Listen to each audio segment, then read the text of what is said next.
على رسوله الكريم اما بعد صفحہ نمبر 8 ہے سورۃ البقرہ کی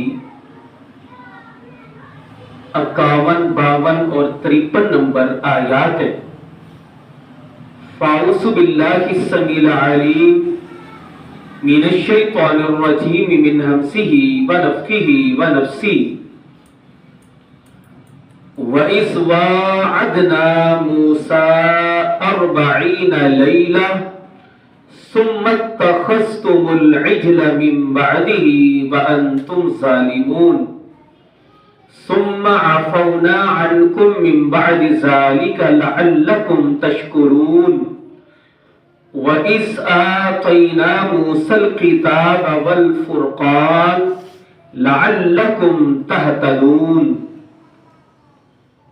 وَإِذْ وَاعَدْنَا مُوسَىٰ اور جب ہم نے وعدہ لیا موسیٰ سے 40 لیلہ 40 راتوں کا ثُمَّ اتَّخَذْتُمُ الْعِجْلَ پھر تم نے پکڑ لیا بچڑے کو من بعدہ اس کے بعد وَأَنْتُمْ ظَالِمُونَ اور تم ظلم کرنے والے تھے ثُمَّ عَفَوْنَا پھر ہم نے درگزر کیا عَنْكُمْ تم سے من بعد ذالک اس کے بعد لعلکم تشکرون تاکہ تم شکر ادا کرو وَإِذْ آتَيْنَا مُوسَى الْكِتَابَ اور جب ہم نے دی موسیٰ کو کتاب والفرقان اور حق اور باطل میں فرق کرنے والی لعلکم تہتدون تاکہ تم ہدایت پاؤ۔ اللہ رب العالمین نے بنی اسرائیل کو مخاطب کیا تو پہلے بھی کئی بار وضاحت ہوئی کہ بنی اسرائیل سے مراد یہودی اور عیسائی ہے۔ دنیا میں اس وقت جو اعداد و شمار بتائے جاتے ہیں اس کے مطابق سب سے زیادہ تعداد عیسائیوں کی ہے، سب سے زیادہ، اس کے بعد مسلمان ہیں تو یہودی۔ تو چونکہ یہود و نصارہ اپنے آپ کو اہل کتاب کہتے ہیں، اللہ نے انہیں مخاطب کیا کہ تم تو اسلام کی طرف آؤ، ایک تو اس لیے، دوسرا ہماری اصلاح کے لیے، ہمیں سمجھانے کے لیے کہ اے مومنو بنی اسرائیل نے جو غلطیاں کی تھی نا تم وہ غلطیاں نہ کرنا۔ کیا فرمایا؟ اب واقعہ چل رہا تھا پیچھے، اللہ نے اب میں نے بتایا تھا نا کہ وعلیکم السلام، یہ جو پہلا پار ہے اس میں بنی اسرائیل پر جو اللہ نے کتنے انعام کیے؟ 10 انعامات کا تذکر آئے گا۔ جو 10 بنی اسرائیل کے جرائم تھے ان کا ذکر ہوگا، اور پھر جو اللہ کے ان پر طرح طرح کے عذاب آئے وہ 10 عذابوں کا ذکر آئے گا۔ تینوں چیزیں 10 ہے، 10 انعامات، 10 ان کے جرائم اور 10 ان کو ملنے والی سزائیں۔ تو ابھی نا انعامات کا تذکرہ ہو رہا ہے۔ پیچھے اللہ نے ذکر کیا نا انعام جو تھا کہ تمہیں آل فرعون سے نجات دی، یہ کتنا بڑا رب کا انعام تھا کہ جو بیٹوں کو ذبح کرتا تھا، بیٹیوں کو رہنے دیتا، کہا تم پر یہ انعام کیا تھا۔ پھر اللہ نے انعام شمار کروایا تھا کہ تمہاری وجہ سے میں نے سمندر کو پھاڑ دیا تھا، سمندر میں رستے بنائے تمہاری وجہ سے۔ اللہ اکبر، وعلیکم السلام۔ اب آگے مزید بات اللہ چلاتے ہیں، فرمایا وَإِذْ وَاعَدْنَا مُوسَىٰ 40 لیلہ، جب موسیٰ علیہ السلام نے سمندر پار کیا تھا نا بنی اسرائیل کے ساتھ تو پیچھے فرعون آیا تھا۔ فرعون کو تو اللہ نے غرق کر دیا اور سب نے منظر دیکھا۔ سمندر پار کر کے نا آگے صحرا تھا، سارا صحرا تھا، اسے کہا جاتا تھا سینا۔ طور سینا پہاڑ بھی ہے نا، والتین والزیتون، آگے کیا ہے؟ طور سینی، طور سینا پہاڑ کا نام بھی ہے۔ وہ جو پہاڑ کے ارد گرد جتنا ریگستان ہے نا، صحرا ہے، اسے صحرائے سینا کہتے ہیں، سینا کا ریگستان۔ اب یہ سمندر پار کر کے آگے سارے صحرا تھا، یہ وہاں پار کر کے وہاں پہنچے تھے۔ اب وہ جو صحرا تھا وہاں کہیں بھی پانی موجود نہیں تھا، وہاں صحرا میں کہیں بھی درخت کوئی چھاؤں وغیرہ نہیں تھی، وہاں کوئی چرند درند پرند جانور وغیرہ بھی نہیں تھا، کھانے کے لیے کوئی چیز بھی میسر نہیں تھی۔ یعنی کہ یہ بات نا ذرا سمجھنی، کئی لوگ نا تفسیر سمجھ نہیں پاتے، یہ جو ہے نا من سلمہ وغیرہ کرنا آگے ذکر آ رہا ہے، یہ صرف کہاں اترا تھا؟ صحرائے سینا۔ کوئی پودا درخت نہیں تھا، کہیں بھی پانی کا نام و نشان نہیں تھا۔ اب وہاں یہ قوم سمندر پار کر کے ٹھہری ہے طور سینا کے قریب۔ اللہ رب العالمین نے موسیٰ علیہ السلام سے وعدہ لیا کہ موسیٰ اپنی قوم کو ابھی یہی روکے، آستہ آستہ آئے، آپ ہمارے پاس نا طور سینا پر پہاڑ کی بلندی پر آئے۔ قوم نیچے صحرا پہ ہے، کہا آپ ہمارے پاس پہاڑ پر آئے۔ پہلے اللہ نے 30 راتوں کا کہا تھا، پھر 40 راتیں۔ اب دیکھیں بیان کرنا تو بڑا آسان ہے نا، تو آپ سب جانتے ہیں کہ 40 راتیں موسیٰ علیہ السلام قوم سے دور ہے، اور پیچھے قوم کہاں موجود ہے؟ کھلے صحرا میں، جہاں کھانے پینے کی کوئی چیز، کوئی چھاؤں نہیں، کوئی پانی نہیں۔ اور موسیٰ علیہ السلام وہ صحرا میں یعنی پہاڑ پر، پہاڑ کی بلندی پر وہ تنہائی میں رب سے ہم کلام ہونے گئے۔ یہ 1-2 دن نہیں تھا بلکہ 40 دن تھے۔ اللہ اکبر۔ اللہ نے 40 دن کے لیے بلایا کہ وہاں موسیٰ علیہ السلام علیحدگی میں، خلوت میں رب کی عبادت کریں، جس طرح یعنی کہ سمجھ لیں جس طرح اعتکاف نہیں بیٹھتے، اس طرح موسیٰ علیہ السلام وہ طور سینا پر اللہ کے رب کی عبادت کے لیے گئے۔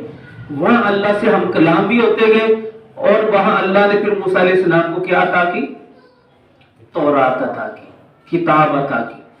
اب پیچھے قوم کے پاس ابھی تورات موجود نہیں، تبھی تو کتاب نازل نہیں ہوئی تھی، وہ صحرا میں تھے، کھلی جگہ پر تھے۔ وہ اللہ نے فرمایا ہم نے موسیٰ علیہ السلام سے 40 راتوں کا وعدہ کیا۔ موسیٰ علیہ السلام جب رب سے ہم کلام ہو رہے ہیں، خلوت میں ہیں، رب کی عبادت کر رہے ہیں، اور پیچھے قوم کیا ہو گئی؟ گمراہ ہو گئی۔ گمراہی کی وجہ کیا بنی؟ ان میں سامری نامی بندہ تھا، وہ آگے تفصیل آئے گی ساری۔ اس نے نا اس کے ذہن میں شیطان نے وسوسہ ڈالا، جیسے بھی اس نے لوگوں کو کہا جس کے پاس بھی زیور ہے نا وہ سارا جمع کروائے۔ اسے پگھلا کر اس نے گائے کا بچہ اس کا پتلا بنا دیا۔ اس انداز میں بنایا، ہوا چلتی نا تو آواز سی آتی، تو آگے سے اس نے پتا کہ اب وہ نئے بھی سمجھے لوگ تھے بنی اسرائیل کے، فرعون کے سارے شکنجے میں رہ کر ظلم سہ کر نکلے تھے وہاں سے، تو وہ سامری نامی بندہ انہیں کہتا ہے او موسیٰ تو پتہ نہیں کہاں گمراہ ہو گیا، گم ہو گیا، واپس ہی نہیں آ رہا، معاذ اللہ، وہ کہاں ڈھونڈ رہا اپنے رب کو، رب تو یہ ہے تمہارا، دیکھو آواز بھی دیتا ہے، یہ ہے تمہارا الہ۔ اللہ اکبر۔ تو قوم میں سے جو کمزور عقیدے والے بندے تھے وہ سامری کی باتوں میں آ گئے، جس طرح آپ اپنے یہاں ماحول دیکھ لیں کہ درباروں پہ کتنے لوگ جاتے ہیں، ایاک نعبد و ایاک نستعین کہہ کر کہا جاتے ہیں درباروں پر، یہ نانگے شاہ، یہ کوہرے شاہ، یہ فلاں شاہ، یہ ان کے پیچھے بھاگتے ہیں، یعنی ہمارا حال یہ ہے۔ تو اس وقت کئی لوگ سامری کی باتوں پر آ کر انہوں نے وہ جو بچڑا تھا، گائے کا بچہ جسے سامری نے زیور پگھلا کر اپنے ہاتھ سے بنایا ہے، اسے کیا بنا لیا؟ اپنا معبود بنا لیا۔ اللہ فرماتے ہیں دیکھو تم ظلم کر رہے تھے، تم نے اپنی آنکھوں سے فرعون کو غرق ہوتے دیکھا، تو تم پھر اتنا بڑا گناہ کیسے کر سکتے ہو؟ کہ موسیٰ علیہ السلام ذرا مصروف تھے، پیچھے اپنے بھائی ہارون علیہ السلام کو اپنا قائم مقام بنا کر گئے تھے، لیکن موسیٰ علیہ السلام کی بات تو اور تھی، قوم نے ہارون علیہ السلام کو وہ حیثیت نہ دی، تو سامری کی باتوں میں آ کر بچڑے کو معبود بنا لیا، الہ بنا لیا، اس کی پوجا شروع کر دی۔ اللہ فرماتے ہیں اتنا بڑا ظلم کیا تم نے، لیکن ہمارا انعام دیکھو، ثم عفونا عنکم من بعد ذلک، اس کے بعد پھر ہم نے تم سے درگزر کیا، پھر تمہیں معاف کر دیا۔ حالانکہ یہ معافی والا معاملہ نہیں تھا کہ تم نے آنکھوں سے فرعون کو غرق ہوتے دیکھا، تم پھر کس طرح ایک بت بنا کر، بت بنایا، اس کو تم اپنا معبود کہتے ہو، اس کی پوجا کرتے ہو، اور حالانکہ یہ بنی اسرائیل کے پاس پہلے بڑے انبیاء گزر چکے تھے، اور تم نے بت کو اپنا وہ الہ بنا لیا۔ پھر بھی ہم نے تمہیں معاف کیا کہ تمہیں فوراً عذاب کے ذریعے تباہ نہیں کیا. اگر اللہ چاہتے فوراً عذاب بھیجتے پوری قوم جو بھی ملوث تھا سب تباہ ہو جاتے. کہا ہم نے معاف کیا لعلکم تشکرون کہ شاید تم شکر ادا کرو. اور دوسری طرف موسیٰ علیہ السلام جو اللہ سے ہم کلام تھے, اللہ نے کہا دیکھو ہم نے وہ کتنا انعام کیا. وَإِذْ آتَيْنَا مُوسَى الْكِتَابَ وَالْفُرْقَانَ کہ موسیٰ علیہ السلام کو ہم نے کتاب عطا کی. وہ کتاب کوئی رسمی طور پر تو نہیں دی تھی, پڑھنے کے لیے, اور فرقان کا معجزات دیے. معجزات جو حق اور باطل میں فرق کرنے والے کہ حق حق ہو جائے باطل باطل ہو جائے. ویسے موسیٰ علیہ السلام اللہ کے نبی تھے, ہر نبی خود فرقان بھی ہوتا تھا, وہ حق کو حق کرتا باطل کو باطل بتاتا. لعلکم تہتدون کہ یہ بھی تم پر انعام تھا کہ ہم نے یہ کتاب کیوں اتاری کہ تم ہدایت حاصل کرو, تم رہنمائی پاؤ, دوبارہ تم کسی بت کو اپنا معبود نہ بنا. اللہ اکبر.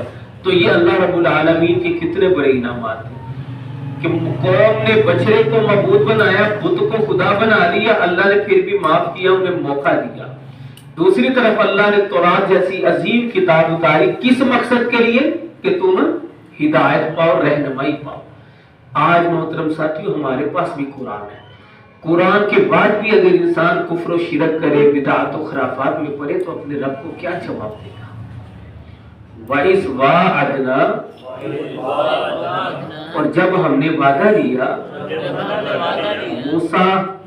موسیٰ سے 40 لیلہ 40 راتوں کا, ثم اتخذتم العجل